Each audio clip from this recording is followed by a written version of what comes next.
Pessoal, tudo bem com vocês? Eu sou a Daura Menezes, fotógrafa, mentora de empresárias quando o assunto é empoderamento pessoal e estratégias. E eu passo por aqui de vez em quando pelo canal para deixar dicas de leitura. E é isso que a gente vai fazer hoje. Hoje a dica são livros, é uma sequência de livros, As Brumas de Avalon. Aqui na minha mão tem 3 deles, porque a minha mãe está lendo o outro, tá? São 4 livros. E eu vou falar para vocês uma coisa, a história primeiro minha com esses livros. Há muito tempo atrás, se eu não me engano foi a Bandeirantes, ou foi a extinta Rede Manchete, não lembro agora. Mas um canal brasileiro passou uma série chamada As Brumas de Avalon. E eu assisti. Eu era criança, se eu não me engano. Faz muito tempo mesmo. E eu amei, porque eu sou apaixonada pela história do Rei Arthur. Sou, assim, muito fã. Eu lembro que fizeram um desenho animado sobre o Rei Arthur. Passou no SBT há alguns anos. E eu amava. Passava de tarde. Eu adorava. Tudo que diz respeito ao Rei Arthur, todas as versões sobre a história dele que passaram no cinema, eu sempre gosto de ver. Toda vez que sai alguma notícia, né, que não se sabe com certeza se ele existiu ou se é só uma lenda, mas os arqueólogos estão sempre buscando evidências que comprovem que ele existiu, a Távola Redonda, enfim. E tudo isso eu acompanho porque eu realmente amo demais essa história.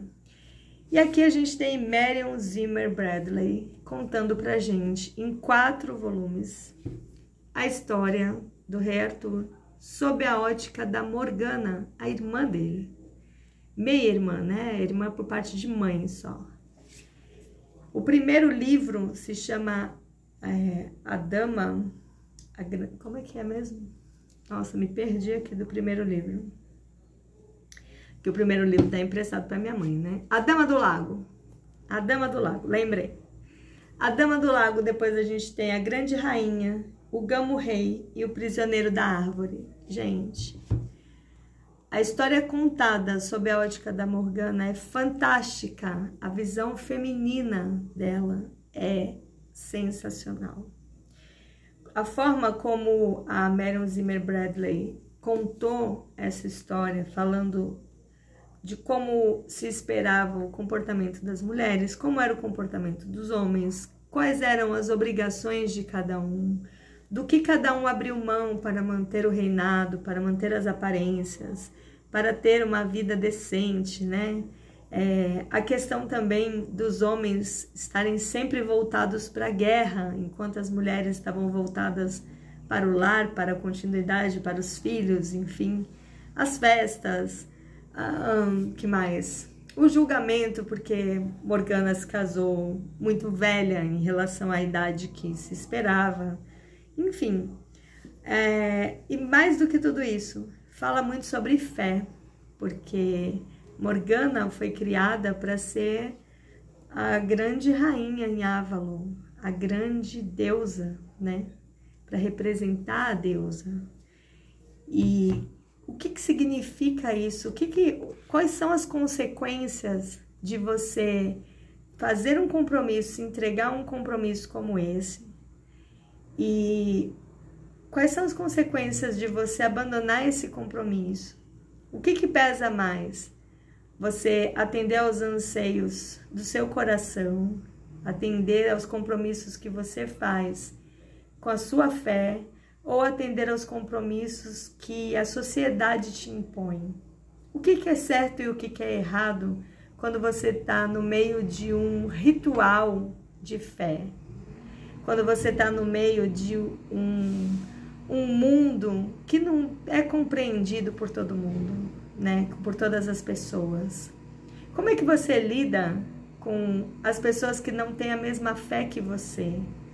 E mais, até que ponto você defende a sua fé com unhas e dentes mesmo? E em que momentos você acha que não é conveniente você se comportar como a sua fé espera que você se comporte, como o seu coração espera que você se comporte? Toda essa dualidade, todo esse conflito entre fé, sociedade, família,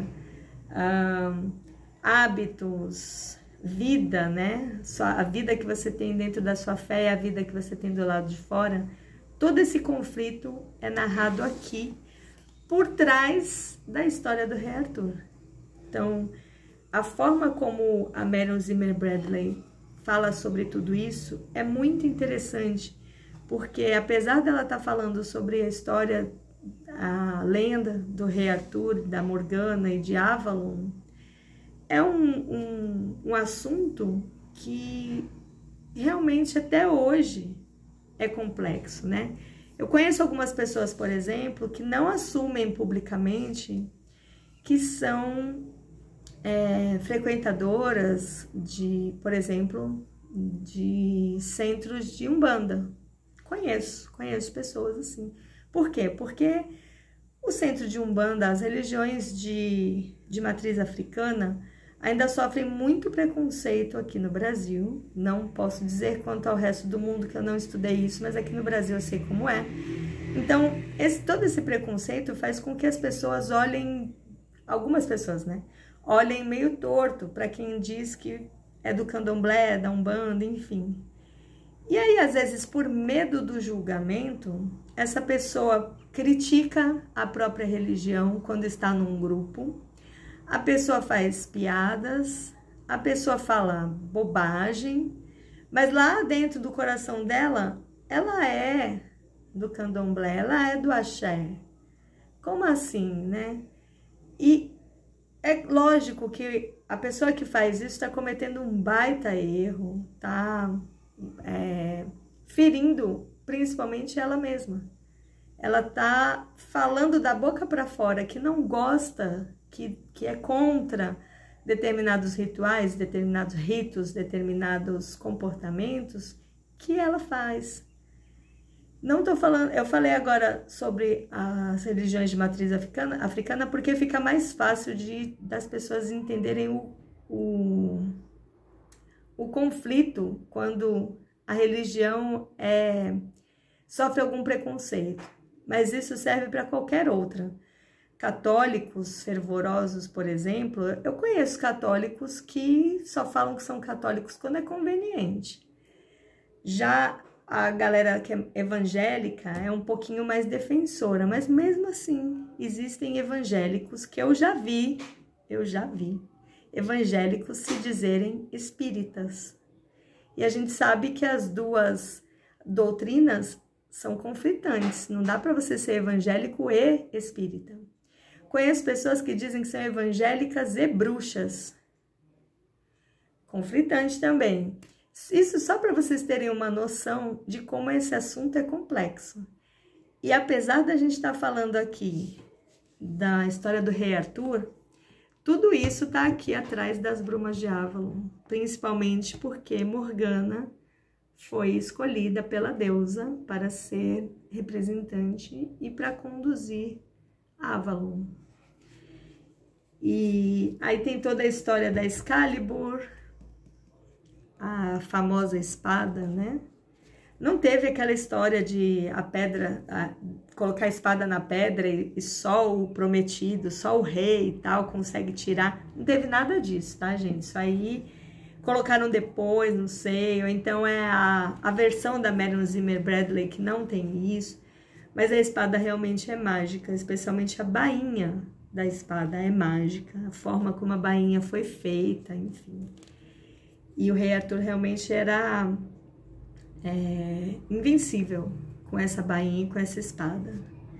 E aí aqui a gente tem aqueles conflitos que a gente já conhece. Tem a Guinevere, casada com o Arthur, que não conseguiu lhe dar herdeiros. Tem o Lancelot, que é primo e melhor amigo do Arthur. E, consequentemente, também é primo da Morgana. E tem mais uma série de personagens que são incríveis e que são apaixonantes. Como eu estava falando para vocês, meu primeiro contato com a história das Brumas de Avalon foi quando eu assisti a série, né, há muito tempo atrás. E eu sempre quis ler os livros. Minha mãe fez parte de um um clube de assinaturas de livros, chamava Círculo do Livro, e lá tinha a coleção de 4 livros das Brumas de Avalon. Só que na época a gente não podia comprar essa coleção, que ela era cara. Não tinha como comprar os fascículos separados, tinha que comprar tudo de uma vez, e a gente não tinha condições. Então eu demorei bastante para ter esses livros, porque às vezes eu encontrava num sebo um ou outro livro e eu precisava dos 4, lógico. Um dia, numa promoção de livros na livraria Martins Fontes, lá em São Paulo, eu encontrei o pack dos 4 livros. Esse pack é da editora Imago. E aí eu falei, é agora, vou comprar. E isso já faz mais ou menos uns 10 anos. Assim como outros livros que estão esperando pela minha leitura, essa coleção também esperou o momento de eu sentar e falar, agora eu vou ler com calma As Brumas de Avalon. E que delícia que foi! Foi uma viagem. Eu lembrei de muitas passagens da série que eu li há mais de 30 anos, que eu vi há mais de 30 anos atrás. E viajei aqui junto com a Morgana. E como nada nessa vida é por acaso, eu fui na Convenção das Bruxas em Paranapiacaba esse ano. E aí eu comprei, não me lembro agora se foram velas, foi alguma coisa, não me lembro agora. Passei num stand que tinha coisinhas cheirosinhas e tal, de bruxa, claro. E aí eu falei, vou levar esse aqui. E aí a moça falou, eu vou te dar um presente para você experimentar um perfume. Falei, muito obrigada. E ela colocou na minha sacolinha e quando eu cheguei em casa, a amostrinha do perfume se chamava Morgana. Os perfumes daquela bruxa eram inspirados nas Brumas de Avalon. Então, assim, quando a gente está vivendo um momento, parece que tudo conspira a esse favor. Então, tudo ao meu redor está me levando a Morgana e as bruxas. Então, fica aqui o meu convite para vocês. Contei essas curiosidades só porque, sei lá, para deixar mais divertida a leitura de vocês e para mostrar para vocês que, às vezes, um livro não é só um livro, tem toda uma história por trás. As Brumas de Avalon são uma dica imperdível, mas a minha dica é só leia se você tiver como parar para ler todos em sequência, porque a história precisa realmente dessa sequência, desse desenrolar, como se fosse um baita novelão. Se dedica porque é bem gostoso, tá bom?